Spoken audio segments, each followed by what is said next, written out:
শুভেন্দু অধিকারী পূর্বতন সরকারের উদ্দেশ্যে আরো বলেন যে বিশ্ব বাণিজ্য সম্মেলনের নামে 324.73 কোটি টাকা আপনারা দিয়ে দিয়েছেন, এর হিসেব আপনারা দিতে পারবেন? আপনার নেত্রী কি কি করেছে কাণ্ড কারখানা দেখবেন। বিজিবিএস এই 324.73 কোটি টাকা ঠিকিকে দিয়েছেন। প্রাক্তন মুখ্যমন্ত্রীর সই দেখবেন নাকি? 324 কোটি, এ তো হিমশৈলের চূড়া মাত্র। বেঙ্গল গ্লোবাল বিজনেস সামিট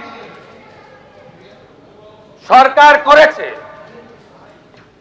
প্রাক্তন অর্থমন্ত্রীর ফিকিকে সরাসরি 324.73 কোটি টাকা আপনার প্রাক্তন মুখ্যমন্ত্রী দিয়ে দিয়েছেন।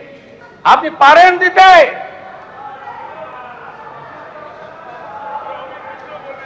সহযোগিতা করুন, কাজ করতে দিন। শৈজাল কাণ্ডে সরব হয়ে মুখ্যমন্ত্রী বললেন, সই নিয়ে আপনাদের বিধায়করাই অভিযোগ করেছেন, তাই সিআইডি তদন্ত করছে। আর কি বললেন শুনুন। আমরা পাঠাইনি, আপনাদের লোকরাই অভিযোগ করেছে, বিজেপির কোনো রোল নেই এটাতে। কি আছে আপনাকে বলে দিচ্ছি। এটাতে এমন 13 জনের সই করেছেন যারা আপনাদের এই রেজুলেশনে সই করেন। আমি বলিনি, আপনাদের এমএলএরা অভিযোগ করেছেন, বিধানসভার সচিব পাঠিয়ে দিয়েছেন থানাতে। থানা থেকে যেহেতু অনেকগুলো জেলা যুক্ত ছিল, কলকাতার উপরে নয়, তাই কলকাতা পুলিশ না রেখে সিআইডি কে দেওয়া হয়েছে। আর সিআইডি যখন হ্যান্ডরাইটিং এক্সপার্টকে নিয়ে গেছেন, তখন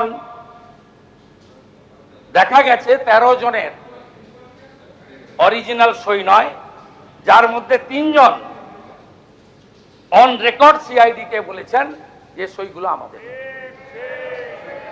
এরপরে আপনি বলছেন সিআইডি পাঠাবেন না, আপনি বলবেন সিআইডি কে বলবেন পাঠাতে না। আপনি বলুন। এই তৃণমূল কংগ্রেস আর ক্ষমতায় ফিরবে না, কটাক্ষ মুখ্যমন্ত্রী। আপনার প্রাক্তন মুখ্যমন্ত্রী বললেন আমি রানী রাসমণিতে বসবো। পুলিশ আমাকে জিজ্ঞেস করলো, আমি পুলিশ মন্ত্রীও, যে কি করব স্যার?